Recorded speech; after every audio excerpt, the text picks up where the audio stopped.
In case you don't live for ever का क्या मतलब होता है, ये आज की इस वीडियो में सीख लेते हैं। In case you don't live for ever का मतलब होता है कि यदि आप हमेशा के लिए जीवित नहीं रहते हैं। हालांकि इसका ये मतलब है कि हमेशा के लिए तो किसी को जीवन जीना ही नहीं है, यानी कि अमर तो कोई है ही नहीं।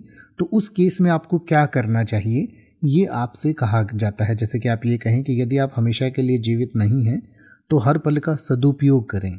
तो आप कह सकते हैं in case you don't live for ever make the most of every moment, यानी कि आप हमेशा के लिए नहीं जीने वाले हैं, इसलिए जितना भी जो भी पल आप जिए उसको जिंदा दिली से जिए, उसको पूरा जिए या उसमें खूब आनंद करें। या फिर आप कह सकते हैं यदि आप हमेशा के लिए जीवित नहीं रहते हैं तो जो समय आपके पास है उसे संजो कर रखें या उसका सदुपयोग करें या उसका बेस्ट इस्तेमाल करें। तो आप कह सकते हैं in case you don't live for ever cherish the time you have. या फिर आप कह सकते हैं यदि आप हमेशा के लिए जीवित नहीं रहते हैं तो दुनिया पर सकारात्मक प्रभाव छोड़ें, यानी कि एक दिन आपको जाना तो है ही दुनिया से, तो आप दुनिया में कुछ सकारात्मक छोड़कर जाएं, कुछ पॉजिटिव छोड़कर जाएं। तो उसके लिए आप कह सकते हैं in case you don't live for ever leave a positive impact on the world.